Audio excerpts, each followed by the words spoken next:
The Arizona sun blazed mercilessly over the desert canyon as cowboy Jack Hollister guided his horse along a narrow trail.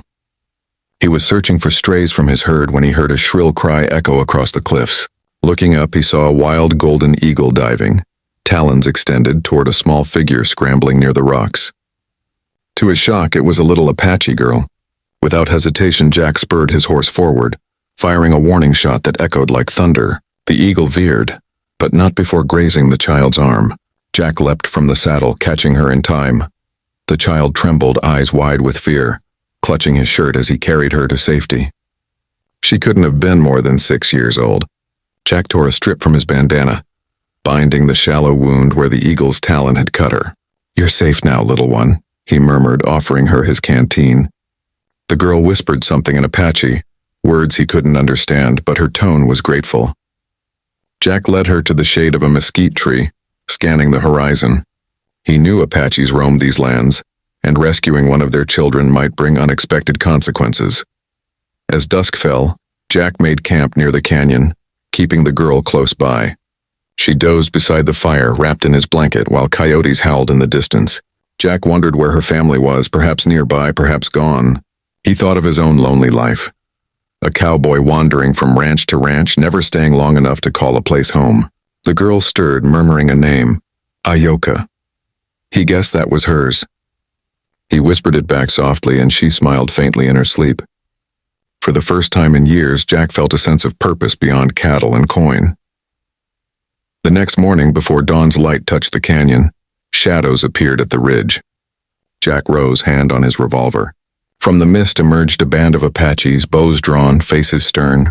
At their center stood a tall woman with raven black hair and piercing eyes, the girl's mother. Ayoka bolted from Jack's side, running into her embrace. The woman held her daughter tightly, murmuring prayers of relief. Jack lowered his weapon, raising his hands to show peace. The Apaches spoke rapidly among themselves, suspicion in their eyes. But the woman stepped forward, her voice calm. "You saved my child," she said. Her English was broken but clear enough. Jack tipped his hat, replying, "She was in danger. That eagle would have carried her off." The mother's gaze softened as she studied him. She introduced herself as Nita, widow of a fallen warrior. Gratitude shone in her eyes, though the warriors around her remained guarded. She offered Jack a gift, a small necklace of turquoise beads pressed into his palm with reverence. "Your friend," she said simply. Jack felt heat rise to his face, unused to such kindness. Nita's presence unsettled him, not with fear, but with a strange, unexpected admiration. That day, Jack rode with the Apache band to their camp, at Nita's invitation. He was cautious, knowing many cowboys and settlers viewed Apaches with suspicion, yet the camp welcomed him quietly, children peeking curiously, elders nodding in respect when Ayoka recounted her rescue. Nita prepared food, serving him roasted rabbit and corn cakes. They sat by the fire as night fell, her daughter nestled between them. Nita asked of his life, and Jack spoke of endless cattle drives, gunfights, and the lonely trails. Nita listened intently, her dark eyes reflecting the flames, and for the first time, Jack felt seen. The following morning, Jack prepared to leave. "My place is out there," he said, pointing toward the horizon. But Ayoka clung to his hand, refusing to let go. Nita approached, her expression unreadable. "You ride alone," she said softly. Jack nodded. "That's the life of a cowboy." She shook her head. "Not always." She touched his hand briefly, sending a spark through him stronger than any saloon whiskey. Jack mounted his horse, but the image of Nita, standing tall against the rising sun, lingered in his mind, burning brighter than the desert sky. Weeks passed, yet Jack found himself drawn back toward Apache land.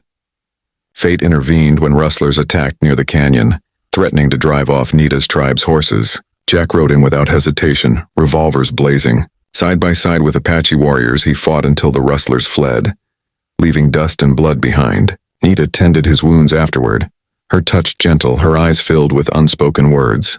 "Why?" she asked. Jack shrugged, wincing. "Couldn't let them take what's yours, not after you trusted me." Nita's lips curved into a rare smile. In that moment, Jack realized his heart belonged to her. The tribe gathered to honor Jack, presenting him with a feather, a symbol of respect. Ayoka danced around the fire, her laughter ringing through the night.